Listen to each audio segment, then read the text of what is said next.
Hi, I'm on step 3 of Spell to Write to Read. This is page 23 and 24. This one's pretty self-explanatory, read aloud to all ages, but there are a few things that I wanted to throw out there just to maybe get you thinking about something else. The first one, she says, demonstrate reading procedures.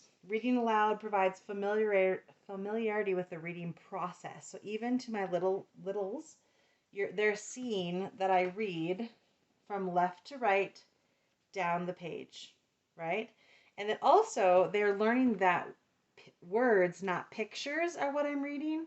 So I remember the day that my 1-year-old, who would flip through this book just to quickly touch everything, stopped, and instead of just quickly flipping, she went dot dot dot dot dot dot dot dot dot dot dot dot. So she showed me, oh, she's understanding.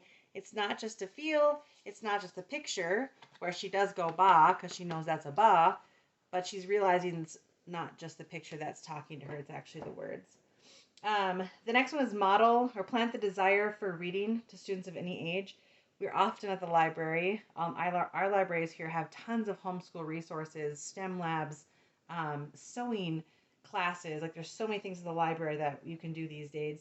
My kids were so excited the day they got to pick their own library card. And they got the receipt, and they hung the receipt up, and they got to check their books when we went back to the library. And so it was so exciting for them to get their own library book. Also showing them that we read for practical reasons, like here I am reading a recipe, right? How do I do this? I need 1 cup of cream, 16 ounces of chocolate chips, etc.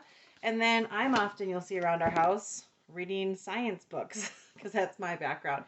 This one's gut and psychology. What does vitamin D do? How do probiotics help? So the kids aren't just seeing me force them to do something. They're actually seeing that I'm reading too.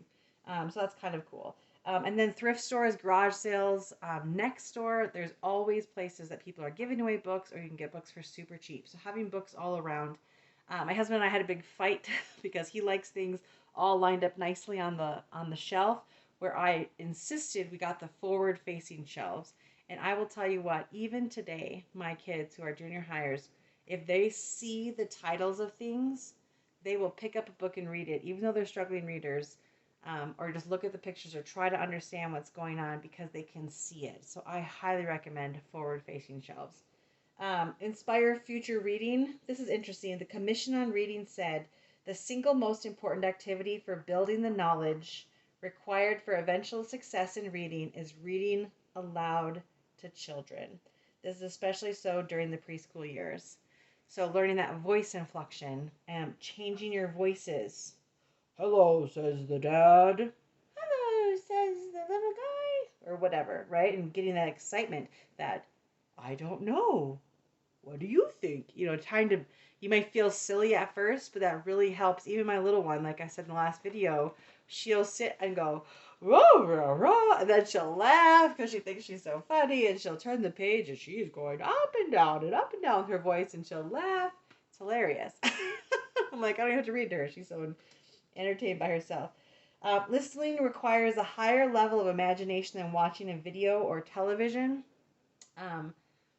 We listen to a lot, because my kids are struggling learners, we listen to a lot of books. So you can get books on CD. I have an old van, so I still have a CD player. And almost everywhere we go, we're listening to a book on CD. We also, old van, have a tape player. So we're off to listen to the Bible on tape. But if you have a newer van, you can throw Bluetooth on. Most libraries have Libby, so you don't have to buy an Audible subscription. You can get Libby for free through your library. You just check out a book. We also have playaways, which I just found these. I'm like, how have I missed you my whole life?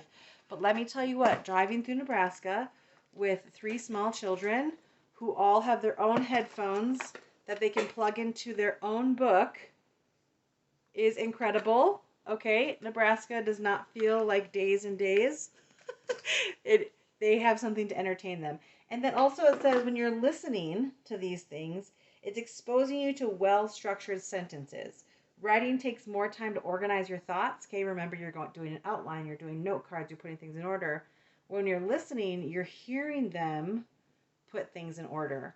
Also, a lot of books these days will start off with like something that happened and then jump back. And so you're having to remember those things, which is really good for that kind of training your mind. Our kids don't have to watch and then run to the bathroom during the commercial or wait next week for the next episode, right? We can go play all on YouTube. We can do go to the next episode. So there's no like anticipation of what's coming, which I do like. She says, if someone must wait in suspense for the next reading, she'll long for the day she can read for herself. An internally motivated child will learn more easily than one pushed. Half the job of teaching is planting the desire. The other half is showing how. I remember the day my husband was taking my kids to work. We own a garage door company. And he said, if you can figure out how to splice these wires and put them together, I will help teach you how to install a garage door button and pay you $5. Now, the electricity is off. It was very safe. So my kids took the splicer, pulled it all apart, figured it all out, put it together with a little battery. They made it work in like 10 minutes. I could not believe it. I thought, how many years have I spent trying to teach you to spell, and you fight me, but for $5, you will splice wires and figure out how to do something functional. So that's the point, right? You want to internally motivate them to do it. Also, it says, always be searching for good books. I work in the summer for BJU Press, which has a section called Journey Forth. And so I love that these novels have good Christian values. They have really good characters. The story is developed, not something I have to sit and read ahead of time. I also like, I'm not a big fan of magic, but we have read the entire Magic Treehouse series, because also these fact trackers. So you can take, not every book has a fact tracker, but you can take it a little bit farther if you want to. And then YWAM, Youth with a Mission, has all the like missionary Christian biographies. Not all, of course, but like I think there's 250, and then they also have historical figures. And so we sit down and read one of these in a couple days because it's so invigorating, and you're learning about Africa. So obviously I make my kids get a notebook, and we got to draw Africa, and we got to say where the boat went. So we're writing and saying our thoughts about it and talking it out, but they're learning so much history and science through it. A really cool thing I also like is that so many books these days are teaching other concepts. So for example, the tiny snowflake, right? This is a board book for my toddler. It's talking about water droplets beginning to freeze and turning to snowflakes, and how they're going up and down and up and down and becoming individual snowflakes, and why you're special. And I'm like, oh my goodness. So I remember my kids, we got to the water cycle, and they're like, wait a second. I remember that book about that snowflake. Or this one here, which is by Ken Ham. And he says, why do we look different? So it starts off saying, why do I have almond shape for the eyes I used to see, but other boys and girls have eyes that look more round to me? So it goes through the flood and Tower of Babel and what happened and how we all are one blood, which I think is an incredible message today.